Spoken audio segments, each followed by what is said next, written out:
Hey, what's up, everybody? TGIF. That's right. It's Friday. It's Rumor and Innuendo. I'm Dominic D'Angelo, and with me is Robert Karpelis, WE Creative _ish. Robert, man, SmackDown Friday. I had a cinnamon roll. I'm ready to roll. That was just a lot of weird right there. We were in a good place right before we get on. We're talking music, having a normal conversation. Now you're throwing at me like pastries and bad puns. That's what you guys are here for. Let's say hi to some of the folks who are here. We got Christopher Zanto says, "Good morning and happy Friday, Rumor Maniacs. Let's do this." Dre Owens, R&I Friday, here for the hot takes. And if you want her to experience your hot take, it's a good Blue Chew segue right there. And Alt Jake says 9 a.m. on the West Coast, and Meltzer already has 2 L's on the board. Not sure what he's talking about, but you know how much we love and respect David Marie Meltzer on this show. 100%. And what a lineup we have tonight to pay homage to one Dave Meltzer. Not really, it's just a lineup. But we are covering SmackDown tonight. We have, I got some Ricky Stark stuff I want to talk about. There's an announcement, a Double or Nothing match announcement, Robert. So exciting.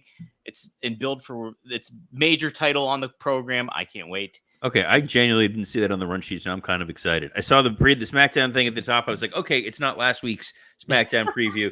So we're cooking with gas. I'll be honest, before we jumped on, it's my dog's birthday today. Took him for a special morning walk, even though it is 88 degrees, feels like 97, but dude still wanted to get his walk in. So let me ask you this. Your dog's named Marty McFly, correct? Yes. So do you feed this dog chicken or not?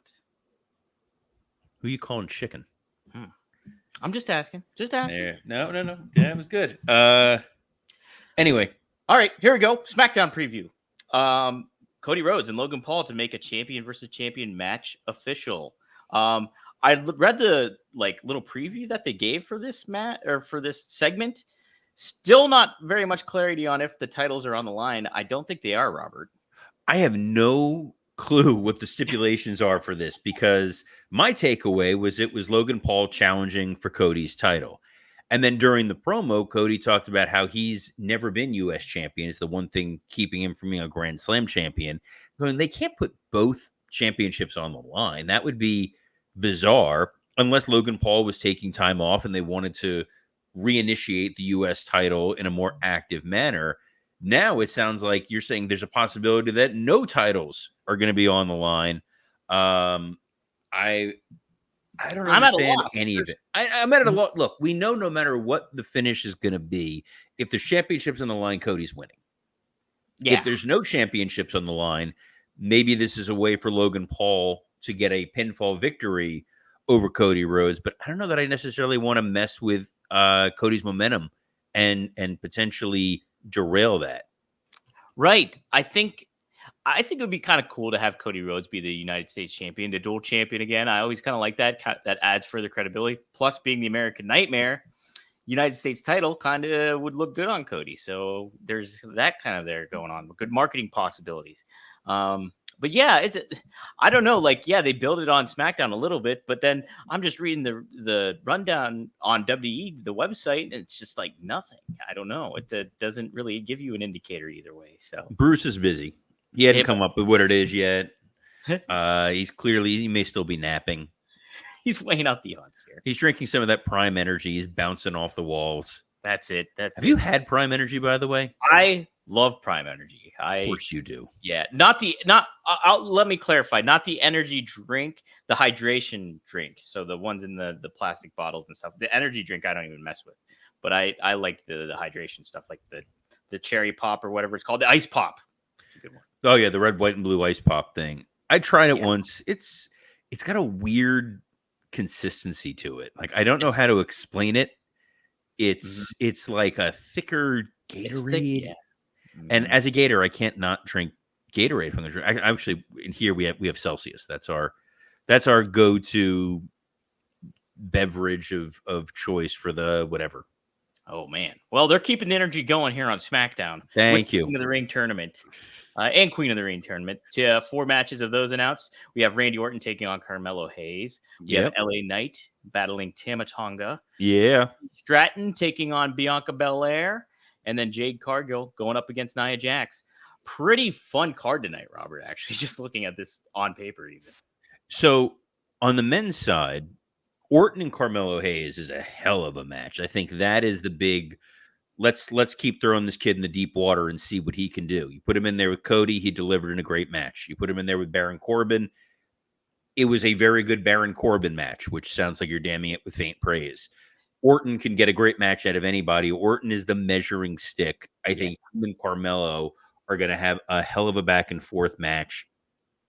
I think that the Tamatonga LA Knight match, I don't think we're going to get a clean finish in that situation. I think that if I had to read the tea leaves here, you want to get to a situation where it's Carmelo Hayes versus LA Knight. That is the best case scenario for the SmackDown side of things. So you can advance the Bloodline storyline, the Bloodline feud with Orton, with Owens, with whoever that may be. You very well may have Kevin Owens show up during the Tamatonga. Can you get me saying Tamatonga LA Knight match, and he hits LA Knight for the disqualification because Kevin Owens, his character is the only man who's ever watched pro wrestling. So I've always enjoyed like this latest Kevin Owens run of the guy who's like, I'm going to say someone's name and then their music's going to hit and they're going to come out because this is all super predictable. So the idea of, oh, I'm just going to cost Tamatonga the match and then beat the hell out of him. Maybe that leads to retaliation later in the Orton match. But the reason why I'm saying that as the finish is LA Knight, whom we have. Do we have divided feelings in LA Knight? Are you an LA Knight guy? I think he's okay. I think he, again, with the Shane Taylor stuff, when it came to Kevin Nash, he took that stuff a little too much to heart. And that kind of... Wait, I don't know what happened there. We talked about the Shane Taylor stuff. So this was months ago where Nash brought up, he didn't know who LA Knight when Nash brought up LA Knight not being ready to go. And just was like, only saw The Rock and Stone Cold in him. And, Nash is blunt in his thoughts and everything like that. And LA Knight, I don't know, handled it the best form or fashion. I think he's talented and I like his look and stuff like that. I'm not like super out on him, but I also see where he needs to kind of improve things on too. So I think I'm just in the middle with him. He's very much a guy that you're going to fake push. So I think the best way to fake push LA Knight, and they've been doing this recently, they put him in that title match at the Rumble, right, as one of four guys. But now you can say LA Knight had a title shot. He had a one-on-one title opportunity at a very much not main marquee PLE. Right. He then had a marquee match, with using air quotes there for those of you listening to us in audio format on iTunes, Spotify, and wherever you get podcasts. He had a marquee match with AJ Styles at Mania. That was really just we don't have anything to do with these guys. So by having LA Knight at least get to the finals of the King of the Ring tournament, it's kind of LA Knight was almost King of the Ring. He's not going to be King of the Ring, but he's someone that the fans can theoretically cheer for when Gunther pins him. So that seems to be the trajectory and the path that we're going with here. They see the ceiling for LA Knight, but you can still use him to advance a lot of this. The guy who has the real opportunity here to make a name for himself on SmackDown is absolutely Carmelo Hayes. Sure, yeah. You want to talk the women's side? Yeah. Real quick. So you do think it's going to be LA Knight Gunther finals? Is that what you're predicting? It's LA Knight Gunther finals. I think LA Knight. I think if Carmelo Hayes makes it to the SmackDown finals, it's a pretty good showing for him. He's a guy who can lose to LA Knight, but getting any kind of win over Randy Orton that's the thing. Yeah. That's why you use a tournament to help advance guys. If Carmelo Hayes has pinned Orton, doesn't matter how or why it happened, or gets a win, that's something he can trade on. You could do Randy Orton, LA Knight. I don't know if that helps anybody. I think for a guy like LA Knight, you need a clear babyface heel, because the second you put LA Knight in there with someone who's slightly more popular than him, you realize that 80% of his shtick is crowd chants along. And when that's gone, he loses the value that he truly has right now. See, I was on the fence of it being Orton and Gunther in the finals, just because you're going to elevate Gunther if he defeats Orton. So but you'd have to you'd have to beat Randy clean, most likely, That's in a order good to make that work. Yeah, that's a good To point. to make it have any merit. Because if he doesn't beat him clean, then you're going to want to see a retaliation. Except one guy's on Raw, one guy's on SmackDown, and quite frankly, an Orton Gunther one-on-one match is something you can get at a major PLE down the road. I would not necessarily give that away to the Saudi crowd, who they're just happy that there's a live show there. I am surprised on the women's side, the match that they're giving away. Mm-hmm. Tiffany Stratton, Bianca Belair feels like one of those matches that in a year or two is going to have some real meaning to it. Sure. Nia Jax, Jade Cargill. Ken in the comment section here says Nia versus Jade is going to be a train wreck. I don't know. I don't think so. Well, I don't.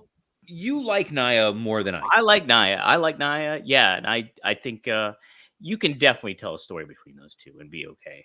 You know, I think about things like Brock and Goldberg. I don't know their first matchup that they had. I think it was at WrestleMania, maybe not WrestleMania 20, but the one where it was just like a 6-minute just explosion, basically, where it just and Goldberg ended up winning, I believe.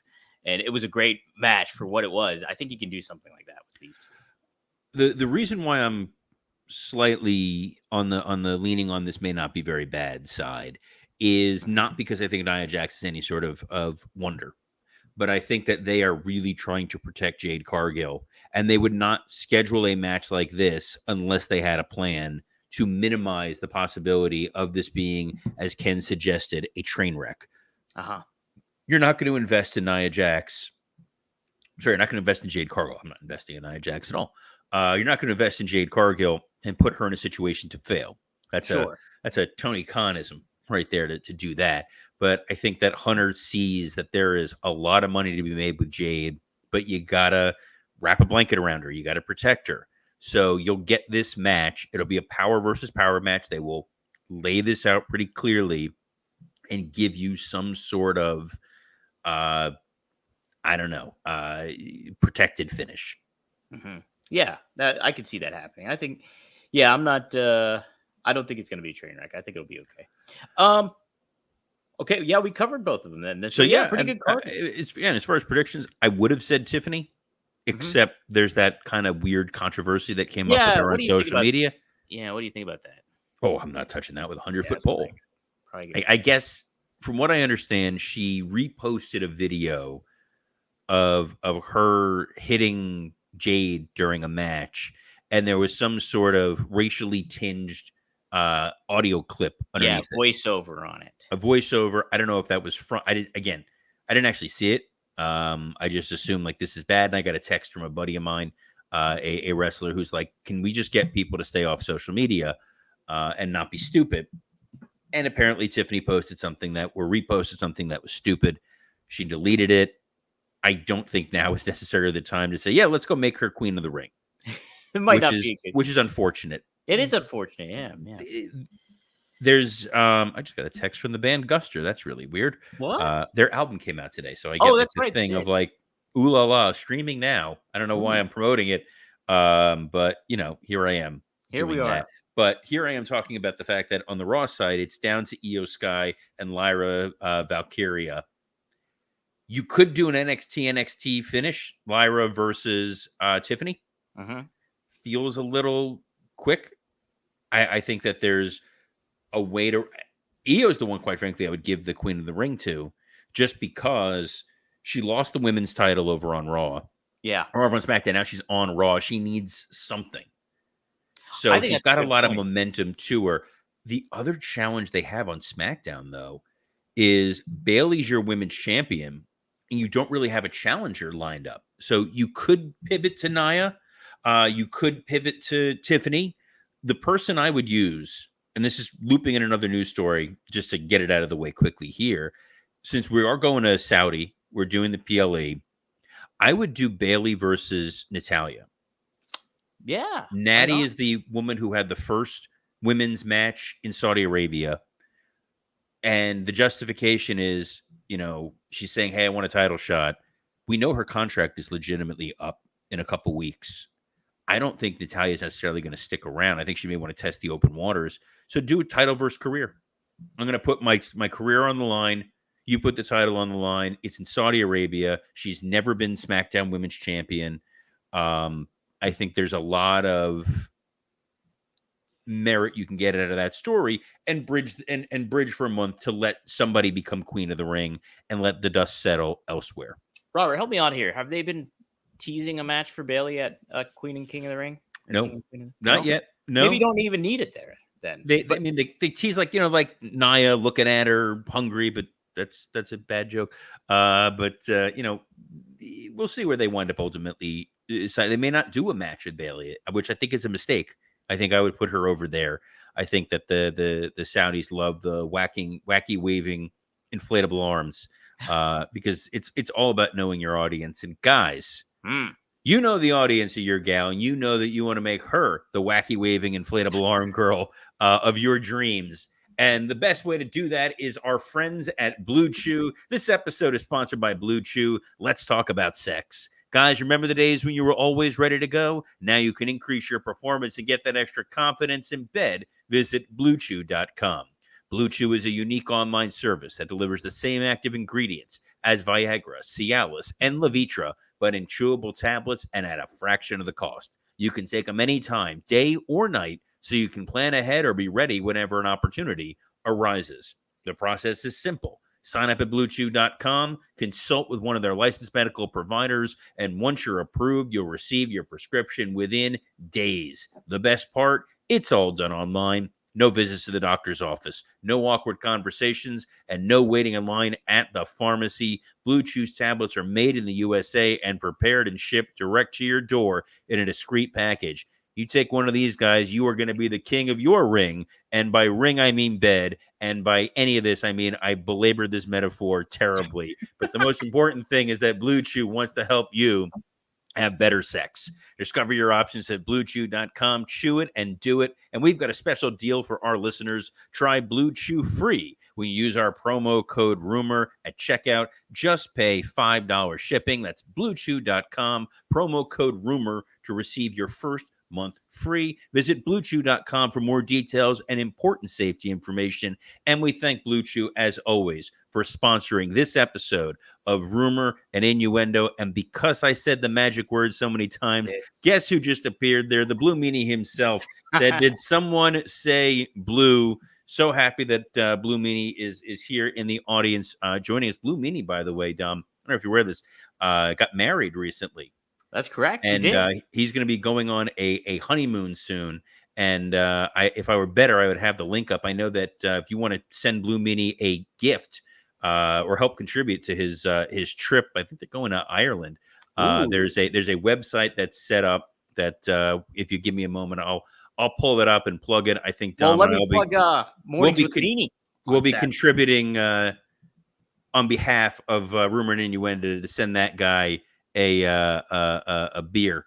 Yes. Oh, the Irish version of the very Irish version of McCuskers. He'll be over there.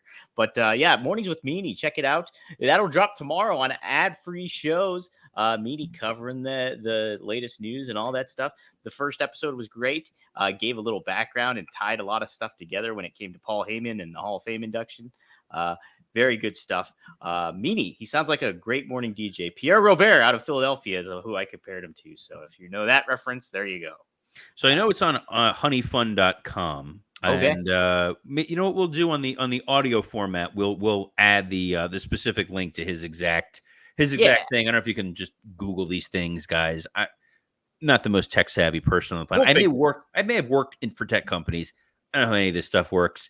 I just show up. I'm here. I'm amazed.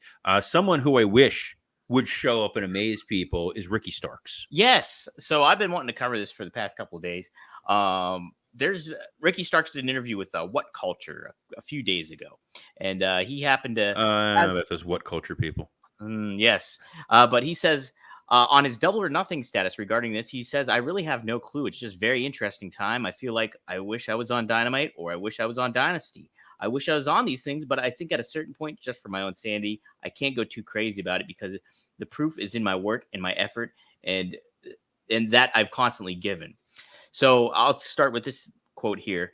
Yeah, what the heck's going on here? Like, I mean, you have a guy that Cody brought in and like that really engaged with fans, is great as a heel or a baby face, and just an unofficial pillar, I think, of AEW. You could label him as homegrown talent if you wanted to, as that company, but just nothing. It's one of the most frustrating utilizations of a talent, I think, that AEW has had. Oh, he's absolutely on his way to Yeah. WWE. You got it. He's a number one. He's a Cody guy. Mhm. Number two, he's someone who will 1,000% benefit from an opportunity in NXT. I think he's someone that can immediately step into NXT and make an impact. Right. You can put him in there right at the very top. Put him in there with Trick Williams, 100%. and he's gonna improve exponentially, moment by moment. I just sent my gift to Meanie while I was multitasking. Oh, wow. How about that? Yes, remember Innuendo is treating him to a pint. There That was we one of the go. options on there. But I think Ricky needs a stiff drink, given the way that AEW has handled and squandered him. He felt like a can't miss guy for them. Oh, you're But right. what you're learning and realizing is because AEW doesn't have a farm system, because they don't have an NXT, because they're not running house shows, these guys are only working once or twice a week in a major environment on a big TV atmosphere where they're really able to hone their craft. Yes, they may be competing in indies, but those indies are, you never know what you're going to be getting. It's feast or famine with some of those. Fun plug, by the way, for Boca Raton Championship Wrestling is happening this Sunday. I went to their last show and was helping, just kind of like, hey, here are some tips and things that I've learned over the years. And some of the talent they had, really, really remarkable. But they've talked about just the disparate levels when you go to some of these indies. Like this place, there's catering, there's an agent mapping everything out. There's a great ring.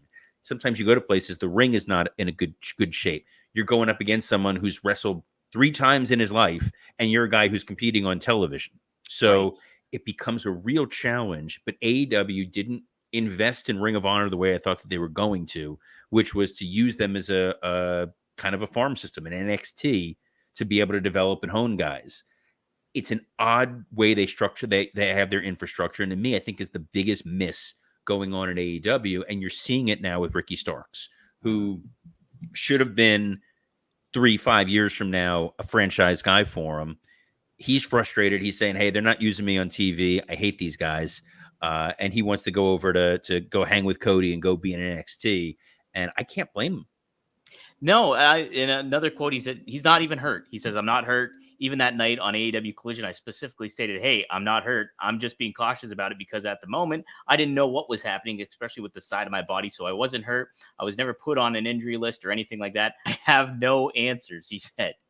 And then regarding CM Punk and that topic, he says, I have no issues with Punk. I don't give a F what anybody tries to tell me. I don't care. He's never done me wrong. You can have your opinions on him, but you shouldn't vilify someone for thinking differently than you. So, yeah, you can tell he's frustrated. I'm frustrated for him.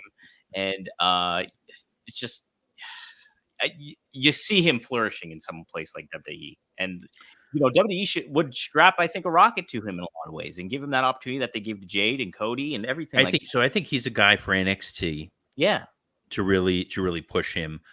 His other good close personal friend is Jade Cargill. Mm-hmm.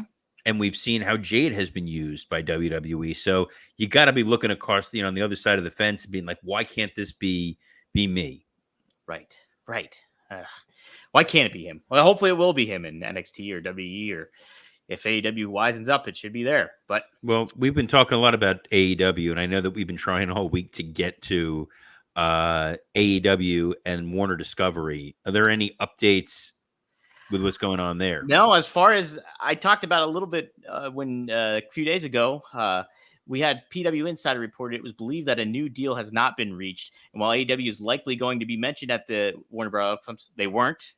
That's a new deal. It likely isn't to be announced. However, the speaking with AEW and Warner Brothers Discovery sources, we learned a lot more about the relationship. We're told the announcement of a new deal is expected to be kept very close to the vest in summer or fall and could be more likely announcement at that point. The exclusivity window between AEW and Warner Brothers continues in the summer. We don't have a firm date on when that ends.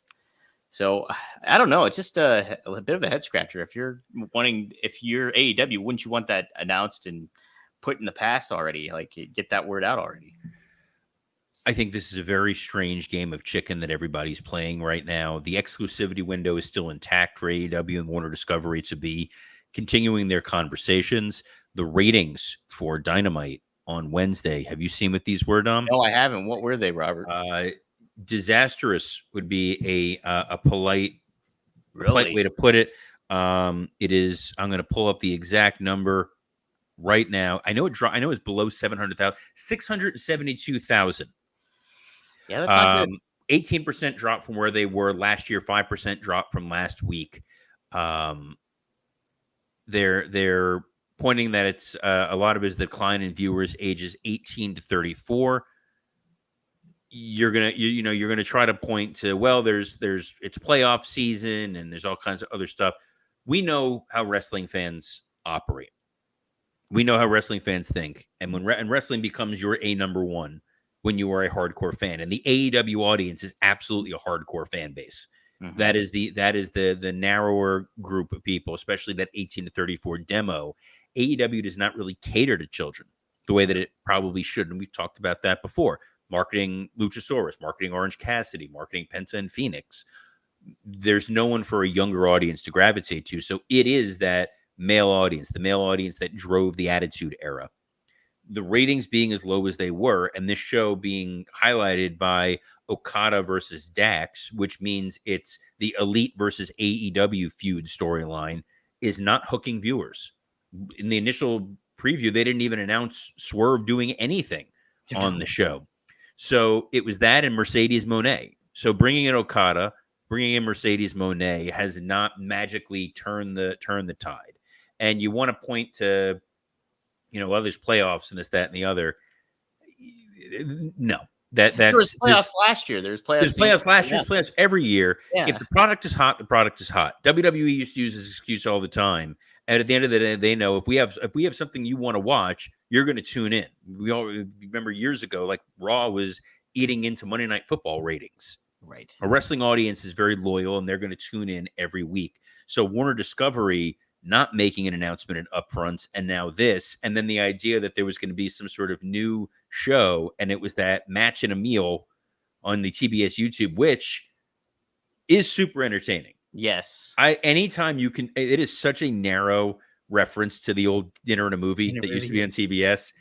I'm becoming an RJ City fan. I don't know. I didn't think that was going to be possible. Wow, I love RJ. I loved him since 2018, I think, when the whole David Arquette stuff started to happen. I'm friends with Arquette, so I got to take the David Arquette side.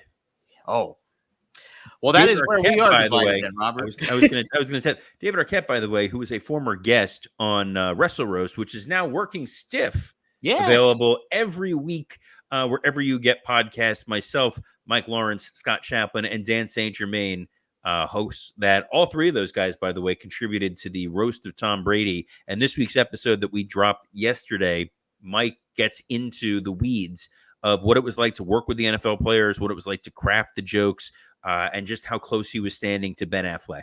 And I'm guessing that like J-Lo saw that and said, you know what? I want a man more like Mike Lawrence than I do this Ben Affleck guy. So it's well worth checking out. What's also well worth checking out is all the other podcasts that Dominic D'Angelo shepherds. Dom, where can they find you? Yeah, you can find me at rvdtv.com. New episode drops every Monday at 4:20 p.m. Eastern Standard Time. The latest one, we talk about Jacob Fatu, talk about Kurt Angle, some good stuff on that. Then obviously go to fourhorsemannetwork.com. Straight Talk with the Boss, Magnum TA and Greg Gagne. We covered Magnum's car accident this week. Big episode. And then we recorded a new episode yesterday as well. So be on the lookout for that. We cover about shoot fights. That's our big topic for the day is shoot fights. So take a look at that. Also, we are speaking of RVD, we're recording tonight at 9 p.m. Eastern Standard Time. Join rvd.com. Subscribe to there or go to RVD's YouTube channel. We'll be live on both channels. So feel free to interact with Rob, ask a question. A lot of the times we have the fans lead the direction of the show. So it's a lot of fun. So check it out. rvdtv.com, 9 p.m. Eastern Standard Time tonight. That's it, Robert. Love it. Yes, and lastly, you can go if you go out check out Brian Heffron's Facebook page is where you can find the honeyfund.com link. And I have 29 friends in common with the Blue Meanie. He has not yet accepted my friend request. So, we're now maybe I have to put in the Jeff Jarrett category here. And because that Jeff Jarrett every Monday bumps us from the Ad Free Show's YouTube page. But don't worry, fear not. Every Monday through Friday, you can catch us on a myriad of platforms, including the WWE Creative _ISH X account, the Dominic D'Angelo X account, the SE Scoops X account, the Working Stiff X account, usually the Rumor and Innuendo X account, except you forgot to post it today, Dom, as well as on YouTube on Working Stiff, Rumor and Innuendo, and ad-free shows. As I mentioned earlier, if you missed it in audio format, you can catch us wherever you get podcasts, iTunes, Spotify, and the like. And while you're at it, feel free to like, review, subscribe, 5-star, all that good stuff.